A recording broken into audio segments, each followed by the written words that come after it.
SCP-712 Object Class Safe. SCP-712 is a pair of colors designated SCP-712-A and B, produced by the light-generating apparatus SCP-712-1. SCP-712-A is described by test subjects as reddish-green, and B is described by test subjects as yellowish-blue. While prior published research into impossible colors had achieved limited success by projecting one of two component colors into each eye of participants, SCP-712-A and B are each discrete colors. While the colors of SCP-712 can be perceived by human subjects, their wavelengths are expressed as imaginary numbers rather than wavelengths found in the visible spectrum. Specific information can be found in Dr. Research notes. Subjects who view these colors report feelings of unease or awe, with neither corresponding to particular post-exposure effects. Approximately 26% of subjects experience no effects after viewing SCP-712. Approximately 74% of subjects experience diminished visual ability after viewing SCP-712. Approximately 95% of subjects who initially displayed diminished visual ability recover within 24 hours. Approximately 1% of subjects who experienced diminished visual ability after 24 hours did not recover. SCP-712-1 is a light-emitting apparatus that was removed from the laboratory of Dr.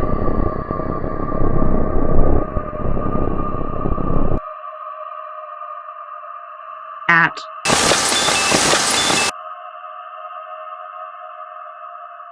University. The apparatus is mounted on a vibration damping base. Components are labeled with stamped metal plates and a plate at the front of the apparatus stamped F equals 9907 mm. A cord with 4 wires protrudes from the power supply, which is labeled in permanent marker 220V. The major components of SCP-712-1 are the following: a power supply that connects to a standard US 220V volts 3-phase outlet, a diode-pumped laser emitter that produces light at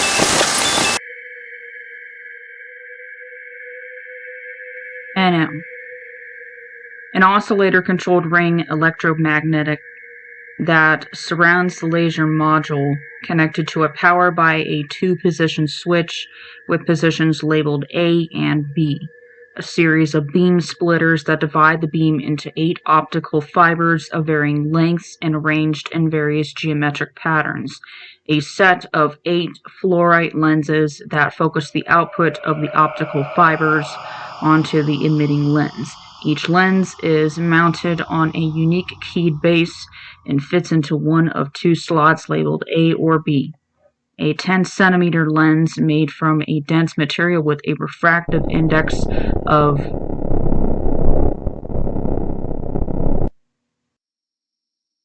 this element can be rotated around its optical axis by a metal peg attached to its edge that locks into 2 positions labeled A and B. This is the emitting lens of SCP-712-1. Do not make any adjustments to SCP-712-1 unless you have verified that power is disconnected. If you feel that basic safety rules do not apply to you, I will be more than happy to reassign you to a position in which your risk of injury will be limited to paper cuts and writer's cramp. Doctor. The main switch, keyed lens bases, and emitting lens are connected to a safety interlock that disconnects power to the laser emitter unless all components are set to either A or B. Common effects of SCP-712. The following effects have been observed in subjects exposed to SCP-712. Perceived desaturation when viewing colors in the visible spectrum after viewing SCP-712. After viewing SCP-712-1A, subjects perceive desaturation of yellow and blue colors. After viewing SCP-712-1B, subjects perceived desaturation of red and green colors. This is the most commonly reported effect. Viewing SCP-712 has triggered severe migraine headaches with visual aura in subjects predisposed to migraines on several occasions. Diminished ability of the subject's eyes to focus visible wavelengths of light while retaining the ability to focus SCP-712 wavelengths. Temporary complete blindness to the visible spectrum has been observed in 2 subjects. Both subjects recovered within the 30-day observation period. Grand mal seizures. Before the recovery of SCP-712-1, Dr.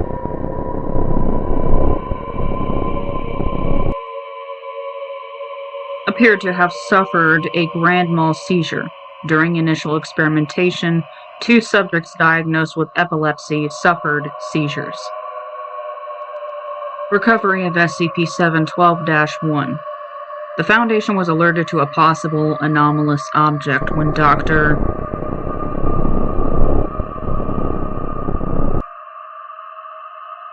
a respected professor of physics at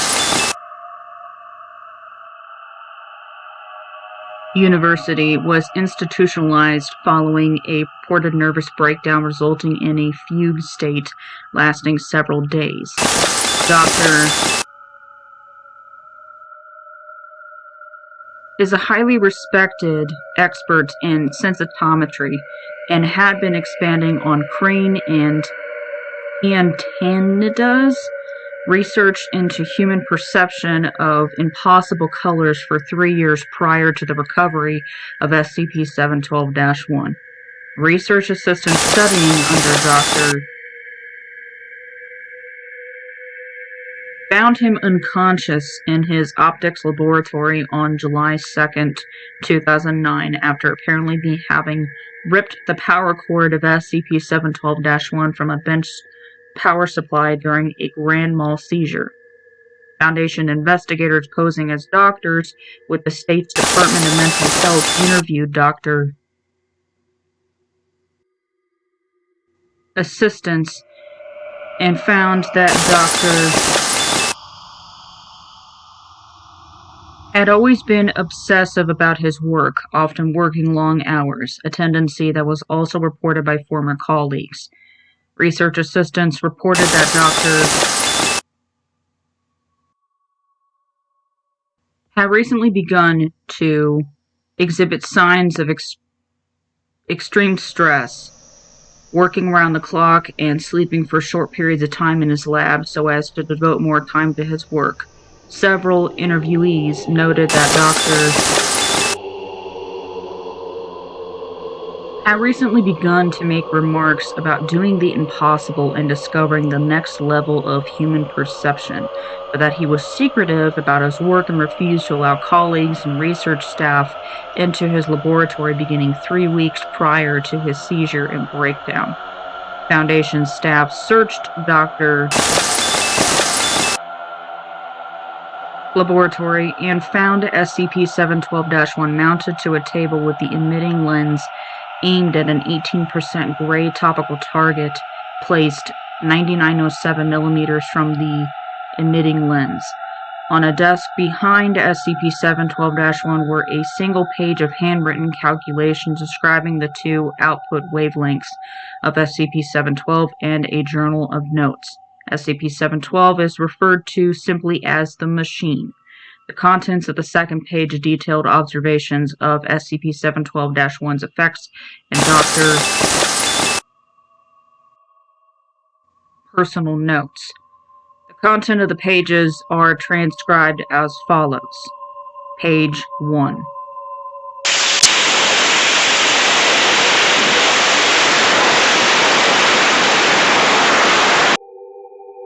Journal.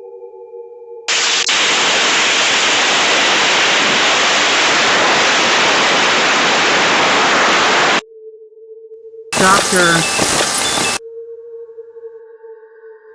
handwriting becomes progressively less legible toward the end of the journal as he describes growing effects of observing SCP-712. He makes several mentions of protecting others and keeping them away from SCP-712. After reviewing Dr. writings, Foundation personnel recovered SCP-712. A cover story was presented to Dr. colleagues and researchers, explaining that his research into laser technology had been classified as a matter of national security. All individuals agreed to sign non-disclosure agreements and were subsequently administered Class A amnestics and implanted with false memories. Research assistants were paid stipends as compensation. SCP-712-1 was removed and transported to Site-19. Research notes of Dr. 9th of August 2008. I've run the calculations a dozen times, but I still can't figure out where got these variables. Bypass the safety on the magnets and the beams cancel each other the emitting lens. Rotate the lens to the wrong position, you get a blur. If the lenses don't, the magnet is epoxied in place and I can't remove it without damaging it irreparably. As close as I can approximate, the field it generates is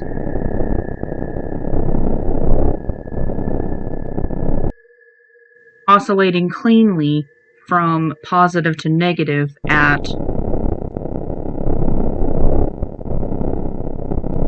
everything should be well within the visible spectrum, but I can't figure out how the magnet does what he says it does, or exactly how that lens focuses light at. I'm submitting a request for human testing. 13th of August 2008. I've made no progress on the math, and neither have any of the Foundation's other physicists. The emitting lens seems to have a refractive index that varies significantly across the visible spectrum, and the plot definitely isn't linear. It's almost asymptotic at certain points. I have a hunch, but I don't have the equipment at this site to test it, and I'm going to have to wait at least a few days. Hopefully, I'll be able to test it soon. It sounds crazy, but I'm inclined to trust Dr. Research.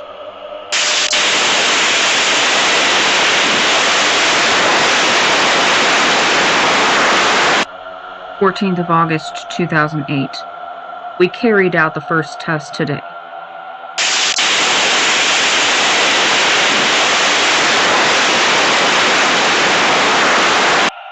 The remainder of this log is awaiting declassification. Special containment procedures.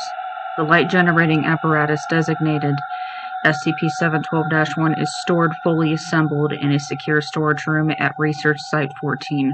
The room's air is to be HEPA filtered, and anyone entering must wear a clean room suit to minimize introduction of dust that could interfere with the optics of SCP-712-1.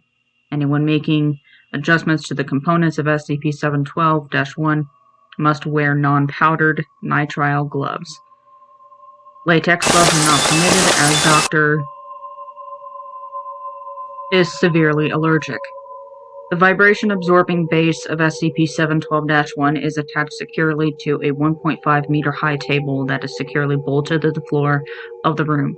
The layout of the secure storage room is an L shape with the apparatus aimed at the far wall perpendicular to the door. No video recording devices are permitted in the room, and all cameras viewing the entrance are to be fitted with one Raton number 90 filter and one linear polarizing filter with the axis of polarization oriented horizontally. The emitting lens of SCP-712-1 is aimed at the rear wall, and optical targets should be kept behind the apparatus except during testing. A SWT forest panel is in place in front of the emitting lens of SCP-712-1 as a component of the fail-secure system. The rear wall of the room is tiled with SWT forest light-absorbing panels. 10 standard 300-watt metal halide floodlights are aimed at the target wall and are to be turned on no less than 1 hour before SCP-712-1 is connected to a power supply to ensure that the color temperature has stabilized at 5000 Kelvin. These floodlights are shuttered as a component of the fail-secure system. A fail-secure system is installed in the room. During operation, the floodlights will be shuttered and the panel in front of the emitting lens will retract. The researcher conducting an experiment must maintain constant pressure on a thumb switch, and a bite plate will detect jaw clenching that may indicate a seizure. If pressure on the thumb switch is released, pressure on the bite plate exceeds normal limits, or power to the system is lost, the shutters covering the floodlights will drop away and the light absorbing panel will drop into place in front of SCP-712-1's emitting lens. All personnel and test subjects who are present when SCP-712-1 is powered are to be administered vision tests to measure distance vision, near vision, and color perception before entering the room and immediately after leaving. Unless authorized by Dr. in writing and approved by a Level 4 staff member, no individual who exhibits any degree of color blindness is permitted to enter the room. Individuals who exhibit diminished visual ability after an experiment will be held for observation for 24 hours and tested before being released. Any individual who continues to exhibit diminished visual ability after the 24-hour observation period will be prohibited from working with SCP-712 and reassigned to a non-research position for an additional 30 days. Individuals exhibiting diminished visual ability after 30 days will be permanently reassigned. No individual who exhibits any diminished visual ability after 24 hours may be assigned to experiment further on SCP-712. Research on SCP-712 is coordinated by Dr.